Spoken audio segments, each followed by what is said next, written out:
നമസ്കാരം. ടേസ്റ്റ് ബഡ്സിൻ്റെ ഇന്നത്തെ വീഡിയോയിലേക്ക് എല്ലാവർക്കും സ്വാഗതം. ഇന്നിവിടെ നമ്മൾ ചെയ്യാൻ പോകുന്നത് ചെറുപയർ എങ്ങനെ മുളപ്പിച്ച് എടുക്കാമെന്നുള്ളതാണ്. ചെറുപയറിന് വളരെയധികം ആരോഗ്യപരമായിട്ടുള്ള ഗുണങ്ങളുണ്ടെന്ന് നമുക്കറിയാം.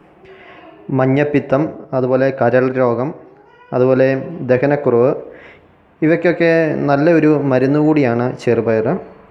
അത് മുളപ്പിച്ച് കഴിക്കുമ്പോൾ നമുക്ക് അതിൻ്റെ ഗുണങ്ങൾ ഇരട്ടിയാവുകയാണ് ചെയ്യുന്നത്. അതുപോലെ തന്നെ രക്തക്കുറവുള്ളവർക്ക് രക്തവർദ്ധനവിന് നമ്മൾ ചെറുപയർ ഉപയോഗിക്കാറുണ്ട്. പ്രമേഹ രോഗികൾക്ക് ചെറുപയർ വേവിച്ച് കഴിക്കുന്നത് വളരെ നല്ലതാണ്. അപ്പോൾ ഇത് മുളപ്പിച്ച് കഴിക്കുമ്പോൾ നമുക്കതിൻ്റെ ഗുണങ്ങൾ ഇരട്ടിയാവുകയും ചെയ്യും. നമുക്കിതെങ്ങനെയാണ് മുളപ്പിച്ചെടുക്കുക എന്ന് നോക്കാം. നമുക്ക് മുളപ്പിക്കാനുള്ള ചെറുപയർ നമ്മളിവിടെ ഒരു ബൗളിൽ എടുത്ത് വെച്ചിട്ടുണ്ട്. ഇത് ഒരു പാത്രത്തിലിട്ട് കുറച്ച് വെള്ളം ഒഴിച്ച് വെക്കുകയാണ്. ഒരു 6-7 മണിക്കൂർ നമ്മൾ വെള്ളത്തിൽ കുതിർത്ത് വെക്കുകയാണ് ചെയ്യുന്നത്. ചെറുപയർ നമ്മൾ വെള്ളത്തിൽ ഇട്ട് വെച്ചിരിക്കുകയാണ്. ഇനിയിപ്പോൾ ഒരു 7 മണിക്കൂർ നമ്മൾ ഇത് കുതിരാനായിട്ട് വിടുക. അതിന് ശേഷം നമ്മൾ എന്താ ചെയ്യുന്നതെന്ന് നമുക്ക് കാണാം. 7 മണിക്കൂർ കഴിഞ്ഞു. ഇപ്പോൾ നമ്മുടെ ചെറുപയർ നന്നായിട്ട് കുതിർന്നിട്ടുണ്ട്. നമുക്കിനി അടുത്ത ഘട്ടത്തിലേക്ക് പോകാം. ഈ വെള്ളം നമ്മൾ ഊറ്റിക്കളയുകയാണ്. ഞാനിവിടെ ഒരു സ്റ്റെയിനർ എടുത്തിട്ടുണ്ട്. അതായത് നമ്മുടെ സാധാരണ വീടുകളിലെല്ലാം ഉള്ള ഇഡ്ഡലി പാത്രത്തിൻ്റെ തട്ടാണ്. ഒന്നുകിൽ നമുക്ക് ഇതിൽ ഇട്ട് വെച്ചാൽ മതി. നമ്മുടെ ചെറുപയർ മുളപ്പിക്കാനുള്ളത് ഇതിന് ഉള്ളിലേക്ക് ഇട്ട് വെക്കുക. തുണിക്കകത്ത് ഒരു തുണി എടുത്ത് പൊതിഞ്ഞ് വെക്കുകയാണെങ്കിൽ നമുക്കത് പെട്ടെന്ന് മുള പൊട്ടി കിട്ടും. അല്ലെങ്കിൽ നമുക്ക് വെറുതെ ഇട്ട് വെച്ചാലും മുള പൊട്ടി കിട്ടും. ഒരിത്തിരി താമസം ഉണ്ടാകുന്നേ ഉള്ളൂ. അത്ര പെട്ടെന്ന് നമുക്ക് മുള പൊട്ടില്ല. ഒരു തുണിക്കകത്ത് പൊതിഞ്ഞ് വയ്ക്കുകയാണെങ്കിൽ നമുക്ക് പെട്ടെന്ന് നല്ല രീതിയിൽ തന്നെ മുള പൊട്ടി കിട്ടുന്നതാണ്. ഞാനിവിടെ ഒരു തുണിസഞ്ചിയാണ് എടുത്തിരിക്കുന്നത്. അല്ലെങ്കിൽ ഇതിന് പകരം നമുക്ക് മറ്റെന്തെങ്കിലും ഒരു തുണി എടുത്താൽ മതി. ഇവിടെ എനിക്കൊരു തുണിസഞ്ചിയുണ്ട് മുളപ്പിക്കുന്നതിനായിട്ട്.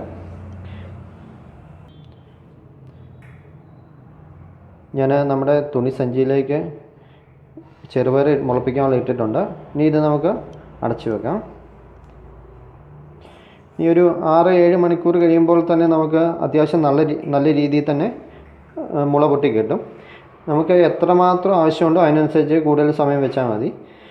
നമ്മൾ തുണിയിൽ എടുത്ത് വെച്ചിരിക്കുകയാണ്, സ്റ്റെയിനറിനകത്ത് എടുത്ത് വെച്ചിരിക്കുകയാണ്. വെള്ളം വാർന്നു പോയി. ഇനിയിപ്പോൾ നമുക്കിപ്പോൾ കൂടുതൽ ഡ്രൈ ആയിട്ട് വരികയാണെങ്കിൽ ഇത്തിരി വെള്ളം തെളിച്ച് കൊടുക്കണം. നമ്മൾ പയർ മുളയ്ക്കാൻ വെച്ചിരുന്നു. നമുക്ക് നോക്കാം. ഇപ്പോൾ ഒരു 10-20 മണിക്കൂർ കഴിഞ്ഞിട്ടുണ്ട്.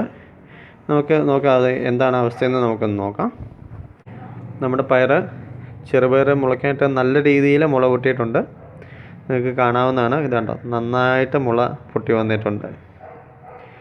ഇത് വെച്ച് നമ്മൾ സാധാരണ വീടുകളിൽ ചെയ്യുന്ന എല്ലാ കറികളും ഈ മുളച്ച പയർ വെച്ച് നമുക്ക് ചെയ്യാവുന്നതാണ്. അത് വളരെ രുചികരവുമാണ്. നമ്മൾ മുളയ്ക്കാത്ത പയർ വെച്ച് ചെയ്യുന്നതിനേക്കാളും വളരെയധികം രുചികരമാണ് മുളച്ച പയർ വെച്ച് നമ്മൾ കറികൾ ഉണ്ടാക്കുമ്പോൾ. വളരെയധികം ഗുണങ്ങളുള്ളതാണ്. എല്ലാവരും ഇതൊന്ന് ട്രൈ ചെയ്ത് നോക്കുക. നിങ്ങൾക്ക് ഈ വീഡിയോ ഇഷ്ടപ്പെട്ടെങ്കിൽ നമ്മുടെ ഈ ചാനൽ സബ്സ്ക്രൈബ് ചെയ്യുക. ഇനി മറ്റൊരു വീഡിയോ ആയിട്ട് കാണുന്നവരെ എല്ലാവർക്കും നമസ്കാരം. Okay, by.